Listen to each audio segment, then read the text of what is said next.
The snow fell like judgment against the cabin windows, each flake a whispered accusation in the bitter December wind. Nancy Harris pressed her bruised cheek against the frosted glass, watching the white curtain descend over the Montana wilderness. Her breath fogged the pain as she counted the days until Christmas, each one bringing her closer to what the townspeople called the curse of the Whitmore Ranch. No bride had ever lasted past Christmas. Not one. They all fled before the new year, leaving behind only stories of a violent man and a house that ate hope like kindling. But Nancy had nowhere to run. The purple fingerprints on her throat told that story well enough. Behind her, Anthony Harris moved through the cabin with the careful quiet of a man who had learned to walk softly round broken things. His massive frame seemed too large for the space, yet he navigated it without disturbing so much as a floorboard.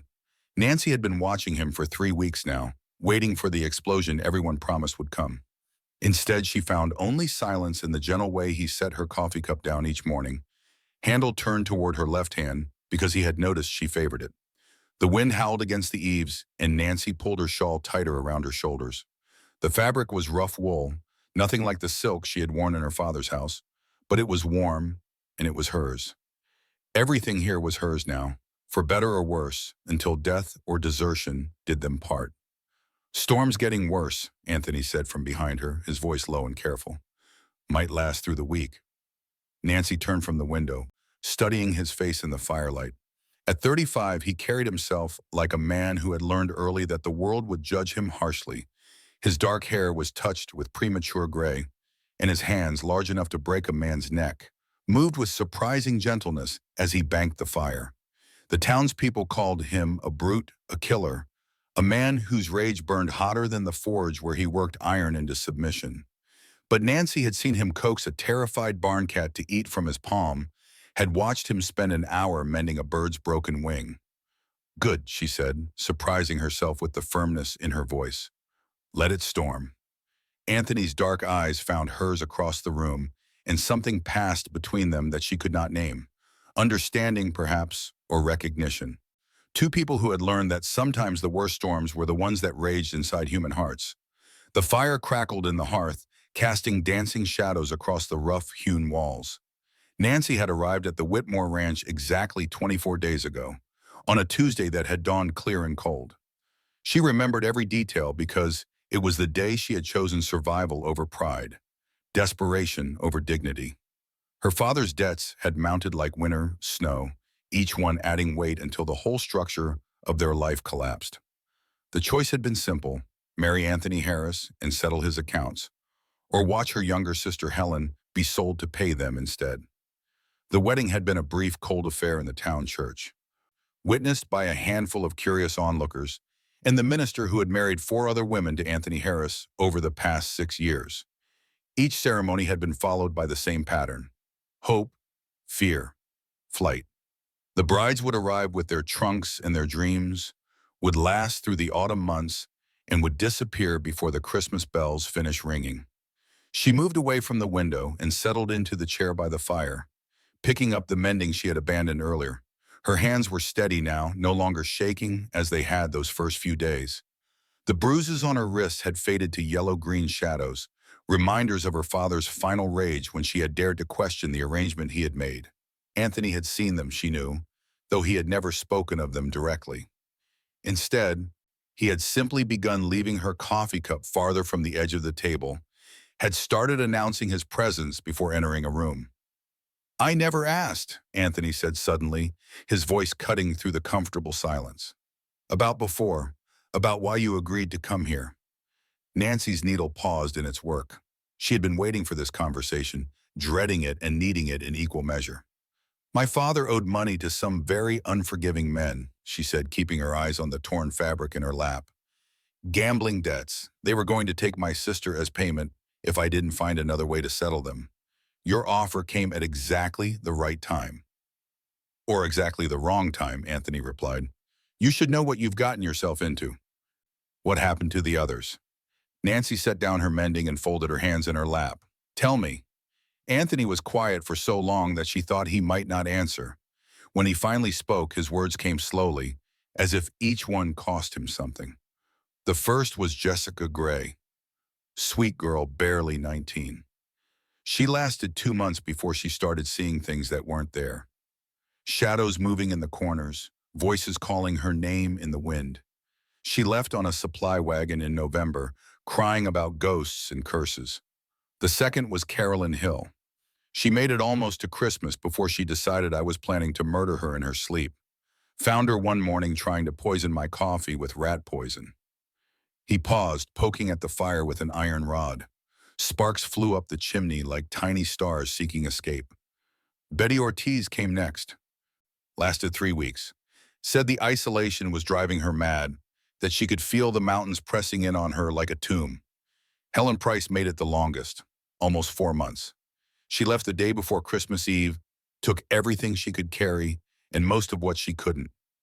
Nancy absorbed this information, turning it over in her mind like a stone she was examining for flaws. What do you think drove them away? Really? Anthony's laugh was bitter and short. Take your pick. The isolation, the stories people tell about me in town, the way this place feels like the edge of the world. Or maybe it was me. Maybe I'm exactly what they say I am. And what do they say you are? A killer. A man who beats his wives until they run or die. A brute who can't control his temper. His voice was flat, matter of fact. They say I killed my first wife, though she died in childbirth and the baby with her. They say I drove the others away with violence and cruelty. Nancy studied his profile in the firelight, noting the tension in his jaw, the careful way he held his shoulders. What do you say? I say I've never raised a hand to a woman in my life. I say I gave each of those women every comfort I could provide and the freedom to leave whenever they chose. I say the only violence in this house has been the violence they brought with them in their hearts. The wind rattled the windows again, and Nancy pulled her shawl closer. She believed him. It was an instinctive thing, born not of naivety, but of experience. She had lived with the real violence, had felt it in her father's hands, and seen it in the eyes of the men who had come to collect his debts. Anthony Harris carried himself like a man who knew his own strength and feared it, not like one who used it carelessly. Why do you keep trying? She asked. Why keep marrying women who leave? Anthony set down the iron poker and turned to face her fully. In the firelight, his eyes were dark as winter nights, but there was something vulnerable in them that made her chest tighten. Because I'm tired of being alone, he said simply. Because this place was built for a family, and it echoes with emptiness. Because I thought maybe, someday, someone would see past the stories to whatever truth lies underneath. The honesty in his voice was like a physical thing, reaching across the space between them and settling around her shoulders like a blanket.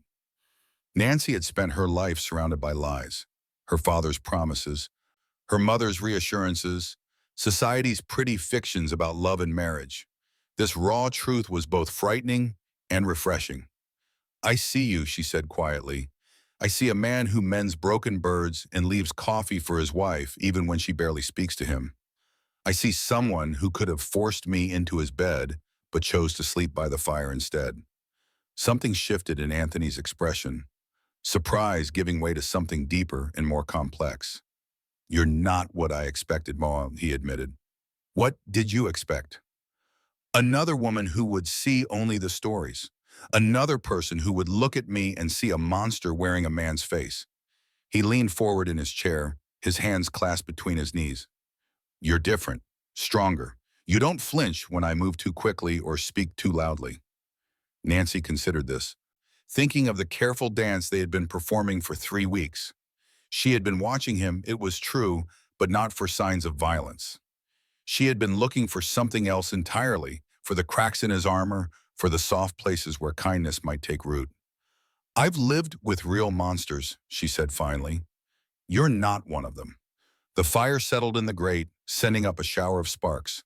Outside, the storm continued its relentless assault on the cabin, but inside, something had shifted. The careful distance they had maintained was closing, not with passion or desire, but with something more precious, understanding.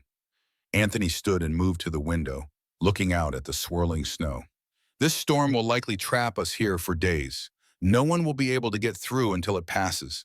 If you were going to leave, if you were planning to follow the pattern of the others, now would be the time to decide. Nancy joined him at the window, standing close enough to feel the warmth radiating from his body. The snow was falling so heavily that she could barely see the barn 50 yards away. "I'm not leaving," she said, and the words carried more weight than she had intended. Not just a statement of immediate intent, but a declaration of something larger. "I'm not going anywhere." Anthony turned to look at her, and in his eyes she saw the careful hope of a man who had been disappointed too many times to trust easily. The others said that too, at first. "I'm not the others." "No," he agreed quietly. "You're not." The storm raged for 3 more days, transforming the world outside their cabin into an alien landscape of sculpted snow and ice. Nancy had never experienced such complete isolation, such total dependence on another person for survival and companionship. Rather than feeling trapped, she found herself settling into the rhythm of their shared life with surprising ease. They developed routines without discussion, moving around each other in the small space with growing familiarity. Anthony would rise first, building up the fire and starting coffee while Nancy dressed in the bedroom. She would emerge to find her cup waiting, prepared exactly as she liked it, and they would share a quiet breakfast while planning the day's tasks. On the second day of the storm, Nancy discovered Anthony's workshop in the barn. Despite the howling wind and driving snow, he insisted on checking on the animals twice daily, and she had begun accompanying him. The workshop occupied one corner of the barn, equipped with a forge, anvil, and an array of tools she couldn't begin to identify. "This is where you work?" she asked, running her fingers over the smooth handle of a hammer. "When the weather permits, I make tools, horseshoes, repair work for the neighboring ranches." Nancy picked up a piece of his work from the bench, a delicate iron rose, every petal crafted with impossible detail. The metal had been shaped and textured to look almost alive. "You made this?" Anthony nodded, a flush creeping up his neck. "I know it's not practical, just something I work on when I have extra time." Nancy turned the rose over in her hands, marveling at the artistry.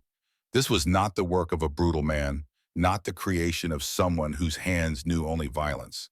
This was art, pure and simple. "It's extraordinary," she said and meant it. "You have real talent."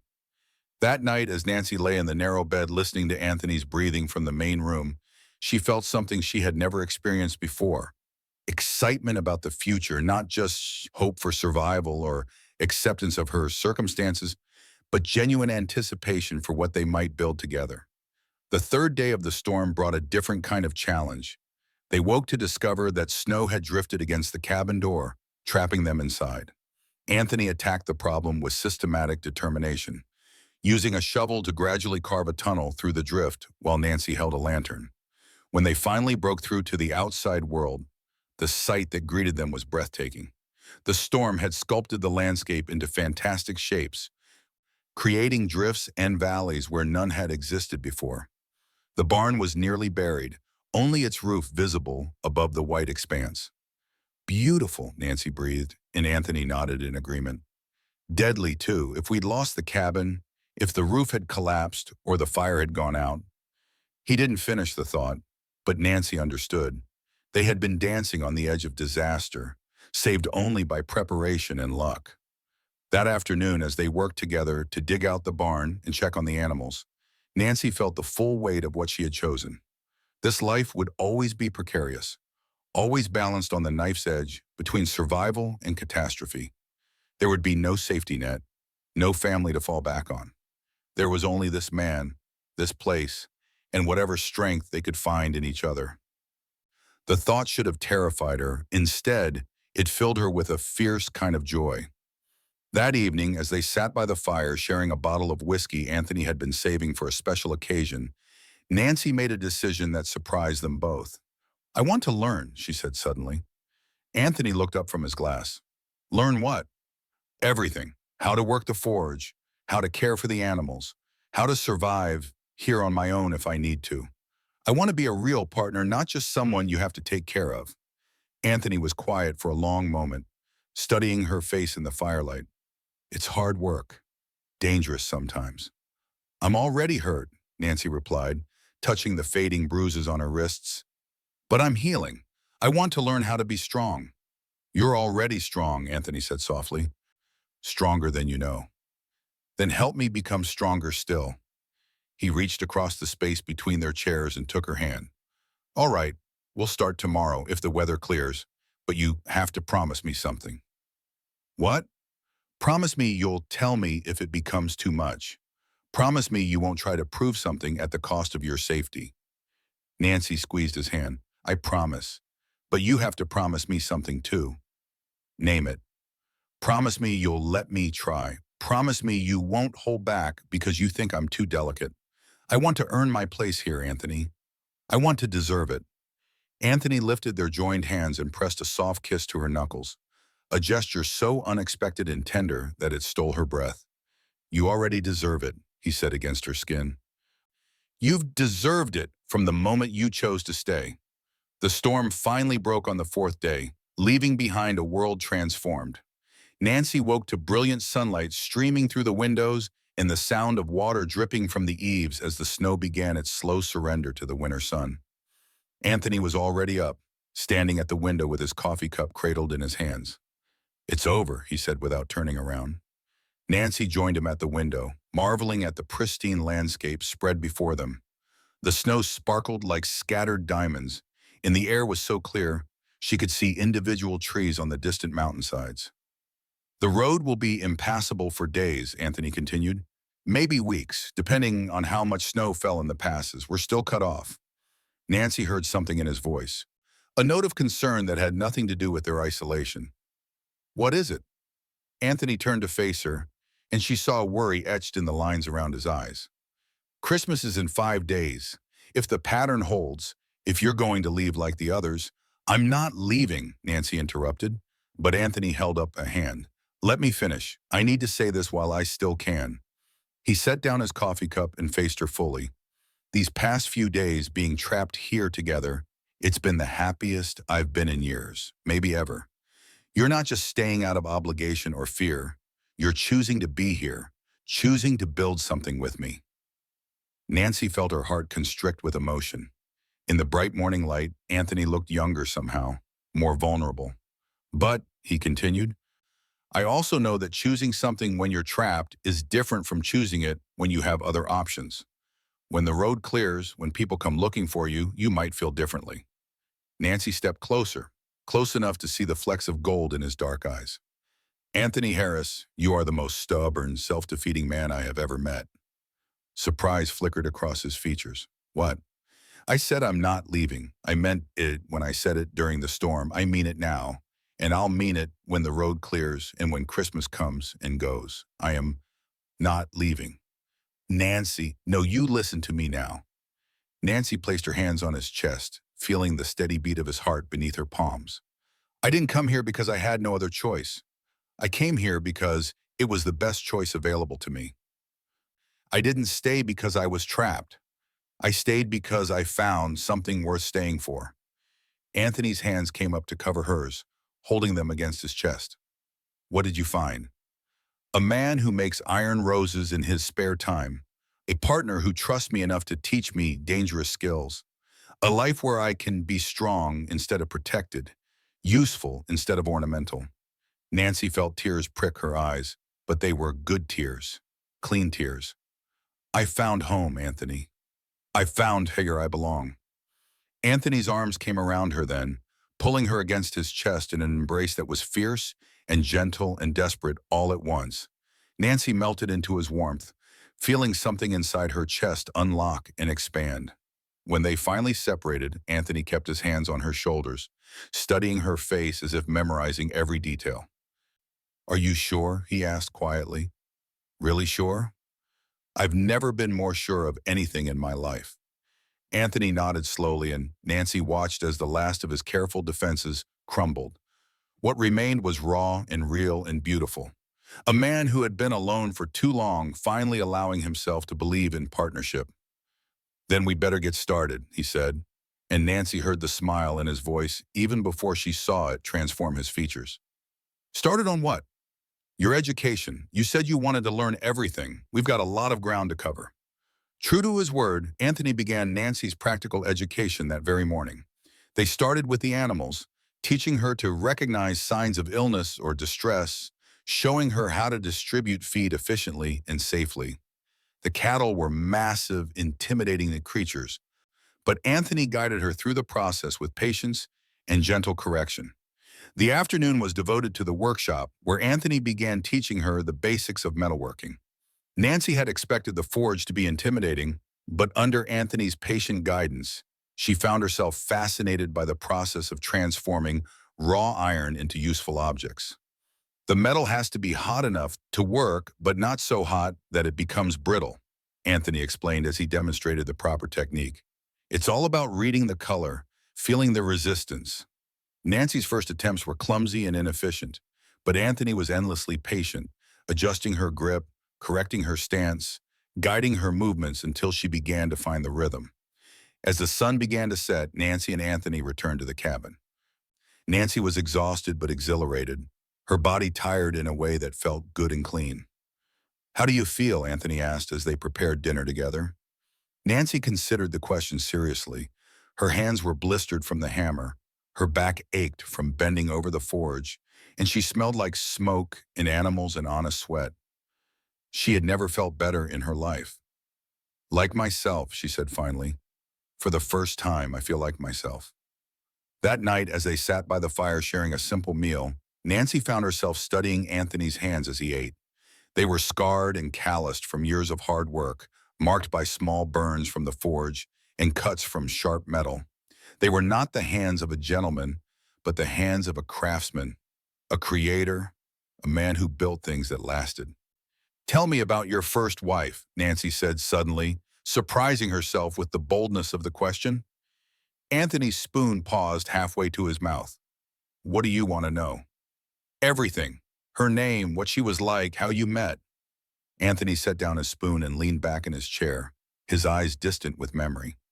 "Her name was Sarah, Sarah Mitchell, before we married. She was the daughter of the banker in town, 19 years old and pretty as a picture. I was 28, newly established here, looking to build something permanent." Nancy waited, sensing there was more to the story. "She was everything a man was supposed to want in a wife," Anthony continued. "Beautiful, refined, well-educated. Her father approved of the match because I had money and prospects. She approved because I was different from the soft town boys she'd grown up with. But it didn't work out that way." Anthony shook his head. "She hated it here from the beginning. Hated the isolation, the hard work, the way the wind never stopped blowing. She wanted me to sell the ranch and move back to town. When I refused, she became bitter, resentful."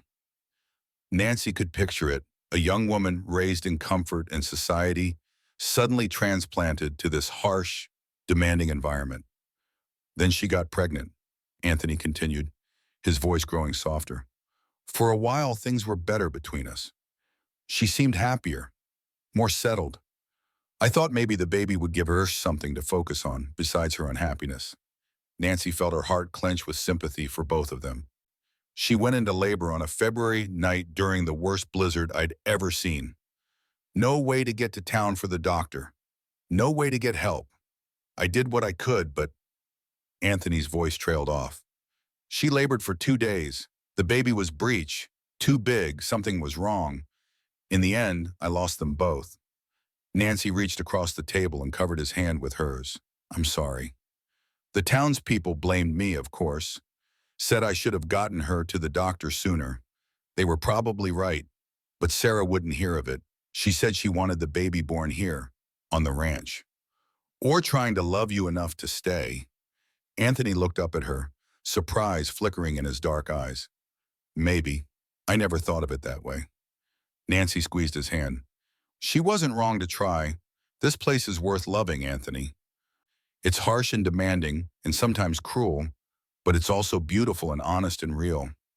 Some people aren't strong enough for that kind of truth, but that doesn't make the truth less valuable. Is that what you see when you look at this place? Truth?" Nancy considered the question, looking around the small cabin that had become her world. The rough wooden walls, the simple furniture, the fire that was their lifeline against the cold. None of it was pretty or refined or elegant, but it was genuine, built by honest labor for practical purposes. I see a place where a person can be exactly who they are, she said finally. No more, no less. That's a rare and precious thing. Anthony lifted their joined hands and pressed another soft kiss to her knuckles. The gesture was becoming familiar, a small intimacy that spoke of growing affection and trust. You're remarkable, he said, quietly. I hope you know that. Nancy felt warmth spread through her chest at the compliment. We're remarkable, she corrected. Together, we're something neither of us could be alone. That night, for the first time since her arrival, Nancy found herself thinking seriously about the physical aspect of their marriage. The attraction was there, simmering beneath the surface of their partnership. But neither had acted on it. The next morning dawned clear and cold, with the kind of brilliant blue sky that made the snow-covered landscape look like something from a fairy tale. Nancy woke early, before Anthony, and lay in bed listening to his quiet breathing from the main room. Today was December 23rd. Tomorrow would be Christmas Eve, the day when the pattern said she should begin making preparations to leave. Instead, Nancy rose and dressed quietly, then slipped out of the bedroom to find Anthony still asleep by the fire. She moved quietly around the cabin, starting the coffee and beginning preparations for breakfast. She wanted to do something special today, something to mark the significance of the approaching holiday. Anthony woke to the smell of bacon frying and coffee brewing, luxuries they rarely indulged in. He sat up, running a hand through his hair, and looked around the cabin in confusion. What's the occasion? He asked, his voice rough with sleep. Christmas Eve is tomorrow, Nancy said simply. I thought we should celebrate. Anthony's expression grew guarded, and Nancy could see him withdrawing into himself. Nancy, if you're trying to make leaving easier, I'm trying to make staying better, Nancy interrupted firmly. I'm trying to show you that I'm not going anywhere. Not tomorrow, not next week, not ever. This is my home now, Anthony. You are my home. Anthony stared at her for a long moment, hope and disbelief warring in his expression. You mean that?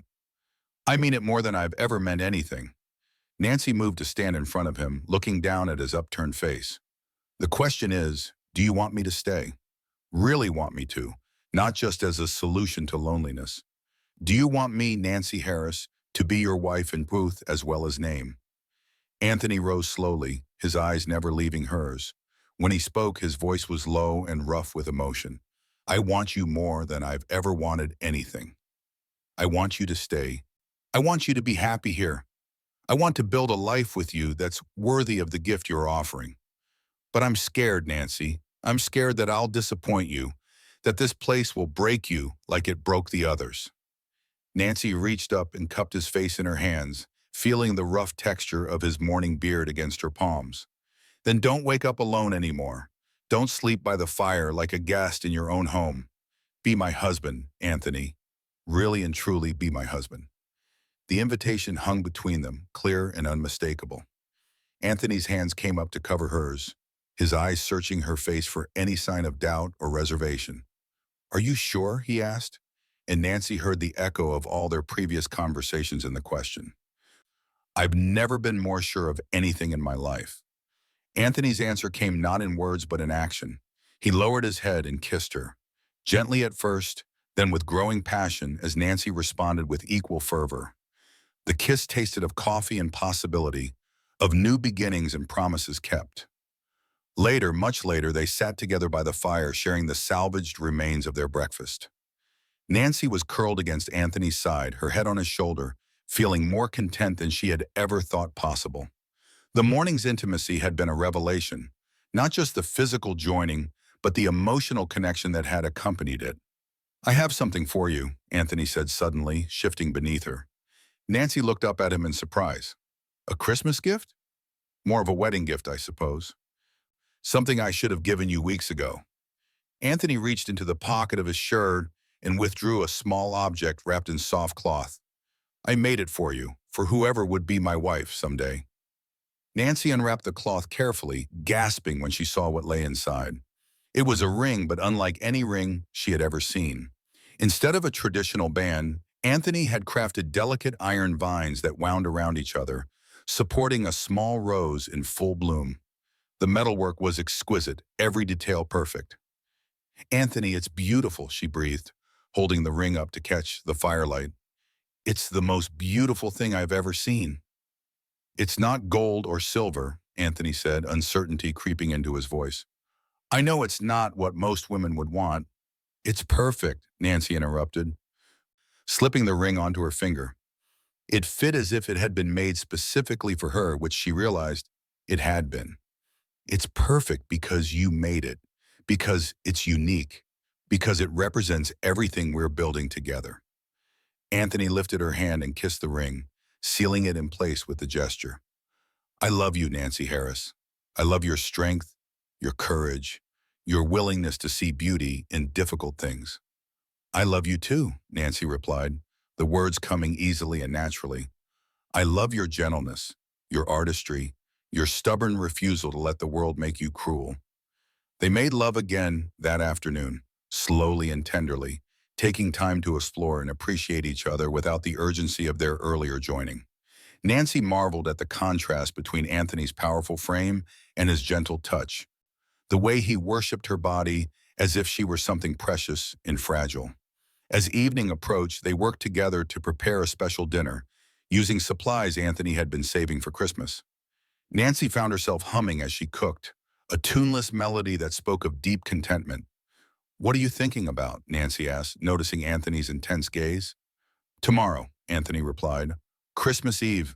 For the first time in years, I'm looking forward to it instead of dreading it. Nancy smiled, understanding completely.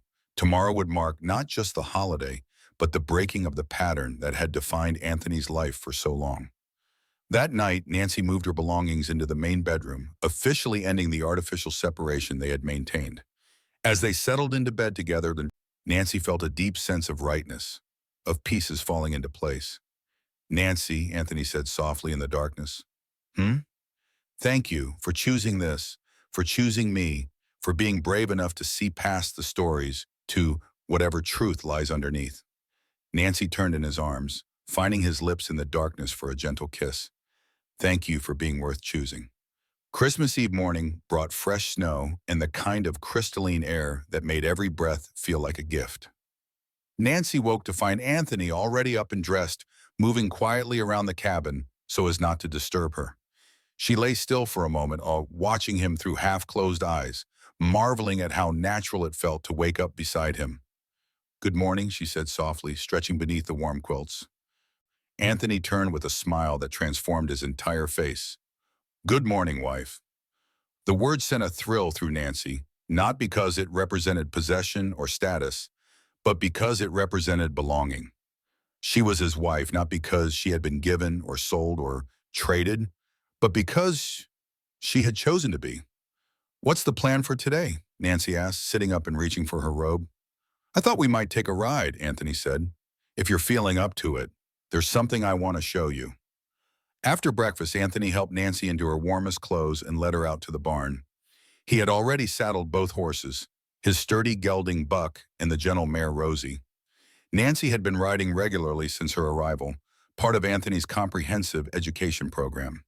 They rode for about an hour, following a trail that wound through stands of pine and aspen up into the foothills of the surrounding mountains. The snow was deep but packed firm by wind and cold, providing good footing for the horses. Finally, Anthony led them up a steep switchback trail to a rocky outcropping that provided a panoramic view of the entire valley. Nancy gasped as the vista opened before them, their ranch spread out below like a miniature world, the cabin and barn looking tiny against the vast expanse of snow-covered grassland. Beyond the valley, mountains stretched to the horizon in every direction. It's incredible, Nancy breathed, dismounting to get a better view. This is what I wanted you to see, Anthony said, joining her at the edge of the outcropping. This is what we have, Nancy, all of it. Not just the ranch, but this whole valley, this whole world. It's ours if we're strong enough to claim it. Nancy understood what he was showing her, not just the physical beauty of their surroundings, but the magnitude of what they were undertaking. This was not just about surviving in a harsh place, but about thriving, about building something lasting and meaningful in the midst of wilderness. It's perfect, she said, slipping her hand into his. It's exactly what I would have chosen if I'd been brave enough to dream that big. As they prepared to head back down the mountain, Anthony pulled something from his saddlebags, a small package wrapped in brown paper and tied with string. "Your Christmas gift," he said, offering it to Nancy with a slightly embarrassed expression. Nancy unwrapped the package carefully, revealing a leather-bound journal with her initials tooled into the cover. The leather was soft and supple, obviously high quality, and the pages inside were thick and cream-colored. "Anthony, it's beautiful," Nancy said, running her fingers over the smooth cover. "But what's it for?" "For your thoughts, your plans, your dreams, for recording what we build here together." Anthony's voice was soft, uncertain. "I thought maybe you'd want to write down your experiences, the things you learn, the way this place changes you." Nancy felt tears prick her eyes at the thoughtfulness of the gift. It was perfect, practical but personal, beautiful but useful.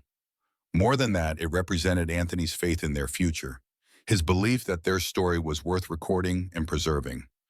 "I love it," Tiggy said, standing on her toes to kiss him. "I'll start writing in it tonight." Back at the Myman, Nancy disappeared into the bedroom while Anthony tended to the horses. When she emerged, she was carrying a small bundle wrapped in one of her old petticoats. "Your turn," she said, offering the package to Anthony. Anthony unwrapped the bundle carefully, his eyes widening when he saw what was inside. It was a shirt, but unlike any shirt he had ever owned. Nancy had sewn it from fine linen, but she had embroidered the collar and cuffs with intricate ironwork designs, roses and vines, and geometric patterns that echoed his own artistic style. "Nancy," he breathed, holding the shirt up to the light, "this must have taken you weeks." "I worked on it at night after you fell asleep," Nancy admitted. "I wanted to give you something that showed how much I admire your artistry." Anthony pulled the shirt on, and Nancy was pleased to see that it fit perfectly. The fine linen was a stark contrast to his usual rough work clothes, and the embroidered details caught the firelight like real metalwork. "It's the most beautiful shirt I've ever owned," Anthony said, pulling Nancy into his arms. "Thank you." Anthony spun Nancy around the small cabin, both of them laughing with pure joy. When he set her down, they were both breathless and giddy with happiness. "I have one more gift for you," Anthony said, his eyes twinkling with mischief. Anthony led Nancy to the window and pointed toward the mountains. As she watched, the first stars began to appear in the darkening sky, and then, as if summoned by magic, the aurora borealis began to dance across the northern horizon. Sheets of green and blue and purple light rippled and swayed like celestial curtains. "Oh my," Nancy whispered, pressing her face to the glass. "I've never seen anything so beautiful." "Doesn't happen often," Anthony said, wrapping his arms around her from behind. "Maybe a few times a year, and only when the conditions are just right." They stood together at the window, watching the aurora paint the sky in impossible colors. Nancy felt as if the universe itself was celebrating their union, blessing their choice to build a life together in this remote and beautiful place. They made love that night with the aurora dancing outside their windows, their bodies moving together in ancient rhythm, while the sky celebrated above them. Nancy had never felt so connected to another person, so completely herself and yet so utterly transformed.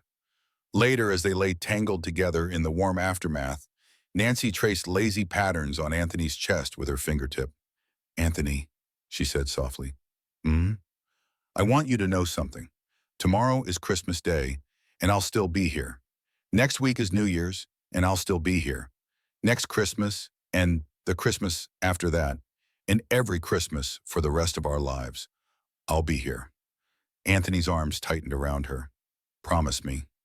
"I promise you, I, Nancy Harris, promise to love, honor, and cherish you, Anthony Harris, for as long as we both shall live. Not because I have to, but because I choose to. Every day, I choose you." Anthony rolled over to face her, his eyes serious and intent. "I promise you the same. I promise to love you, protect you, respect you, and support your dreams for as long as I draw breath." They sealed their vows with a kiss, there in the darkness of their bedroom, while the aurora painted the sky and the wind sang through the mountains. It was a more meaningful ceremony than their formal wedding had been, because this time they were choosing each other freely. Christmas Day dawned clear and bright, with fresh snow sparkling like diamonds in the morning sun. Nancy woke to the smell of coffee and bacon, and the sound of Anthony moving quietly around the cabin. "Merry Christmas, Mrs. Harris," Anthony said when she emerged from the bedroom, offering her a cup of coffee prepared exactly as she liked it. "Merry Christmas, Mr. Harris," Nancy replied, accepting the cup and the kiss that came with it. They spent the morning in leisurely companionship, sharing a special breakfast and exchanging small gifts they had crafted for each other. Anthony had made Nancy a set of delicate iron hooks for hanging her clothes, each one shaped like a different flower. Nancy had embroidered Anthony a set of handkerchiefs with his initials. That evening, as they sat by the fire sharing a bottle of wine Anthony had been saving for a special occasion, Nancy opened her new journal and began to write. The first entry was simple but heartfelt. December 25th, 1887. Today I celebrated my first Christmas as Nancy Harris, wife to Anthony Harris, resident of the most beautiful valley in Montana Territory. I am no longer the frightened woman who arrived here a month ago, fleeing one life and uncertain about another. I am stronger now, more confident, more myself than I have ever been. This place has changed me, and this man has shown me what love can be when it is freely given and joyfully received. Anthony read over her shoulder as she wrote, his chin resting on the top of her head. "That's beautiful," he said softly. "You have a gift for words." "I'm just recording the truth," Nancy replied. "Our truth." The next few days passed in peaceful contentment. The weather remained clear and cold, perfect for the outdoor work that needed to be done. Nancy continued her education in ranch management, learning to read the subtle signs that indicated the health and mood of their animals. She was becoming proficient with the forge as well, able to handle simple repairs and modifications under Anthony's guidance.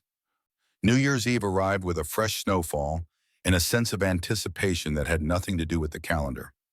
Nancy and Anthony had decided to celebrate quietly, just the two of them, marking the passage of time and the beginning of their life together as true partners. As evening approached, they dressed in their finest clothes, Nancy in a dark blue dress she had altered to fit her new, more confident self, and Anthony in the embroidered shirt she had made for him. As midnight approached, Anthony disappeared into the workshop and returned with a wrapped package. "One more gift," he said, setting it carefully on the table in front of Nancy. Nancy unwrapped the package to reveal a sign, beautifully crafted from wrought iron and painted in elegant script.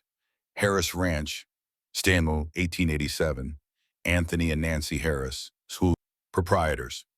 "For the gate," Anthony explained, "so everyone who passes will know that this place belongs to both of us, that we built it together." Nancy felt tears spring to her eyes at the thoughtfulness of the gift.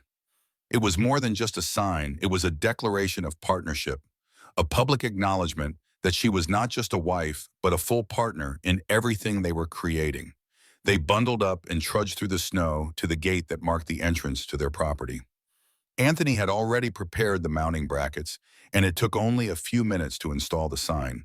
In the moonlight, the iron letters gleamed like silver. "There," Anthony said, stepping back to admire their work. "Now it's official." Nancy slipped her arm through his, looking up at the sign that proclaimed their partnership to the world. "Harris Ranch," she read aloud. "I like the sound of that." They stood together in the snow, watching the stars wheel overhead and listening to the distant sound of church bells ringing in the new year from the town 20 miles away. Nancy thought about the woman she had been just 2 months ago, frightened, desperate, willing to accept any fate that would save her sister from a worse one. That woman seemed like a stranger now. "What are you thinking about?" Anthony asked softly. "The future," Nancy replied. "All the possibilities ahead of us. All the things we're going to build and create and accomplish together." "Any regrets? Any second thoughts?" Nancy turned to face him fully, seeing her own happiness reflected in his dark eyes. "None, not a single one. This is exactly where I'm supposed to be." Anthony pulled her into his arms and kissed her as the bells finished ringing and the new year officially began. It was a kiss full of promise and passion, of gratitude and determination. "Happy New Year, Nancy Harris," Anthony said against her lips. "Happy New Year, Anthony Harris," Nancy replied. "The first of many we'll celebrate together." The winter of 1888 proved to be one of the harshest on record, with blizzards that lasted for days and temperatures that dropped so low the coffee froze in their cups if left unattended. But Nancy and Anthony weathered it together, their bond growing stronger with each challenge they faced. Nancy's skills continued to develop. She could now handle the forge with confidence, manage the livestock independently, and had even learned to shoot Anthony's rifle with reasonable accuracy. By February, word had begun to spread through the territory about the woman who had broken the curse of the Harris Ranch.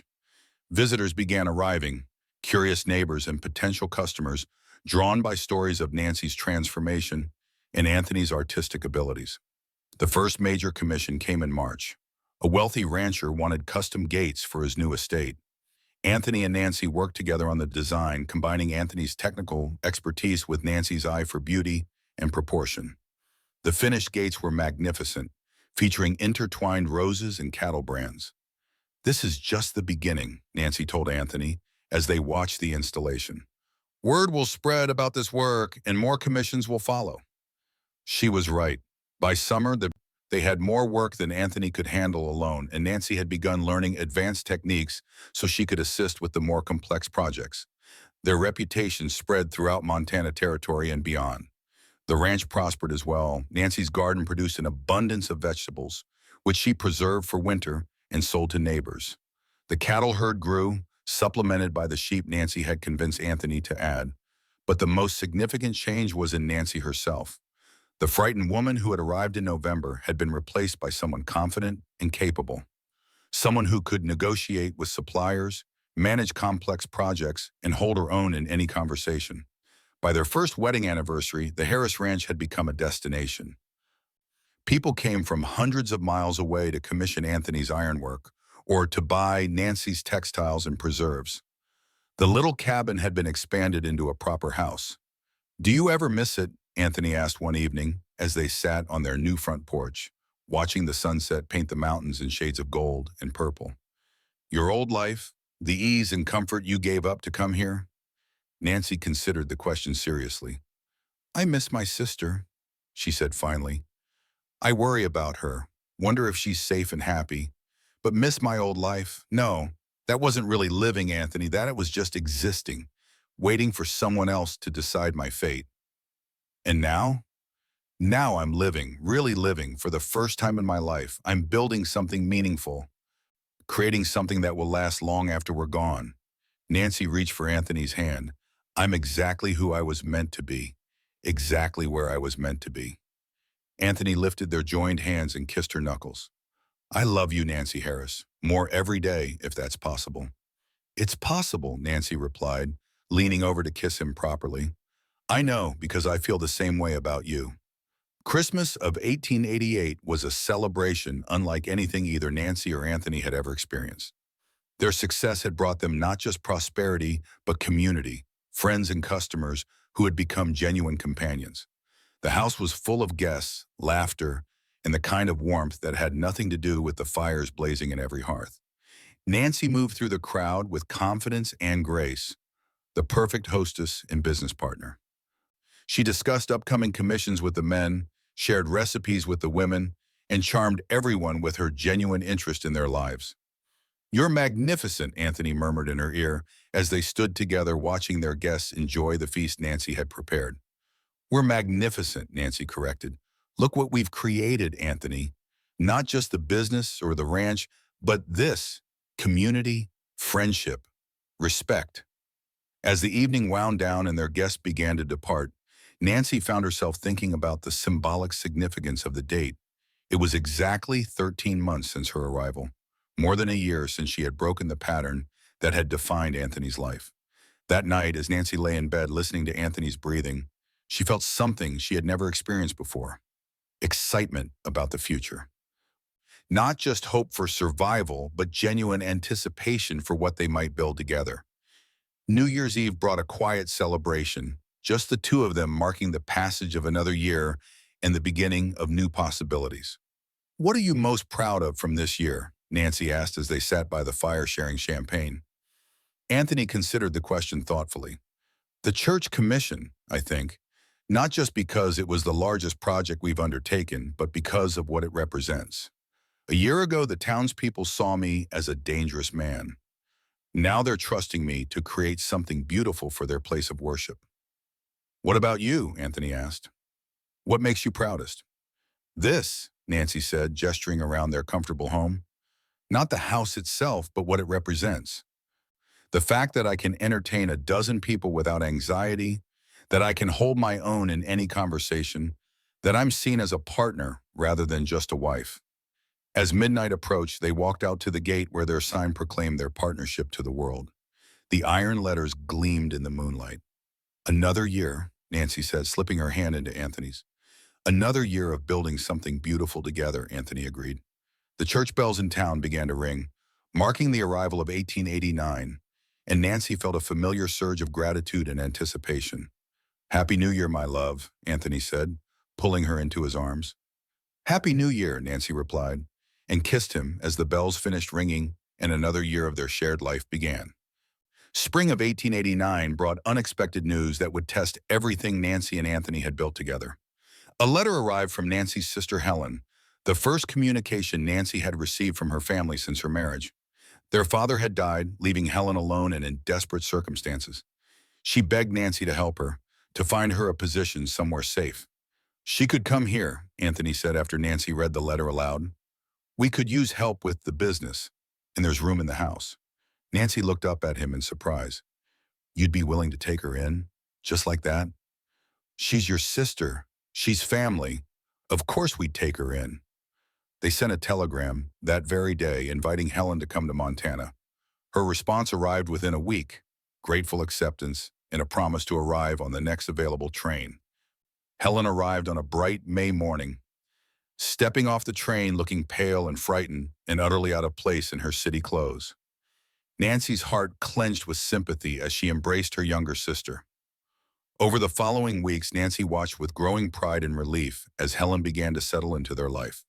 Her sister was indeed more delicate than Nancy, less suited to the physical demands of ranch work, but she had other talents that proved invaluable. Helen had always been gifted with numbers and organization, skills that Nancy put to immediate use in managing their growing business. As summer progressed, Nancy began to see changes in Helen that mirrored her own transformation.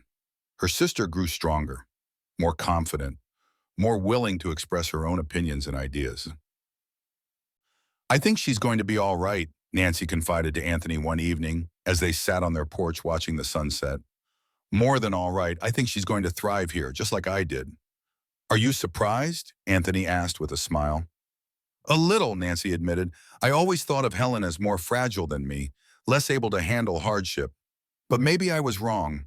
Maybe we both had more strength than anyone gave us credit for. Including yourselves, Anthony pointed out. You arrived here thinking you were weak, broken, good for nothing but being traded to settle debts. Look at you now. Nancy looked down at her hands, calloused from forge work, stained with ink from business correspondence, strong and capable and utterly her own. Then she looked around at the life she and Anthony had built together, the thriving ranch, the successful business, the home filled with love and purpose. Look at us now, she corrected softly. Look at what we've built together. Anthony reached for her hand, intertwining their fingers. The best is yet to come, he said with quiet confidence. Nancy smiled, feeling the truth of those words settle around her like a blessing. They had broken the pattern that said no bride could last past Christmas. They had proven that love and partnership could flourish even in the harshest circumstances. They had built something beautiful and lasting from the raw materials of hope and determination and mutual respect. As the stars began to appear in the darkening sky, Nancy made a silent promise to the woman she had been 18 months ago, the frightened, desperate woman who had agreed to marry a stranger to save her sister. That woman's sacrifice had not been in vain. Her courage, however reluctantly given, had led to this moment, this life, this happiness. No bride had lasted past Christmas at the Harris Ranch, until Nancy had not just lasted but flourished, transforming herself and everyone around her in the process. She had refused to leave, and in doing so had discovered that sometimes the greatest act of rebellion is simply choosing to stay, to fight, to believe that you deserve better. She was Nancy Harris now, in every sense that mattered, and she was exactly where she belonged.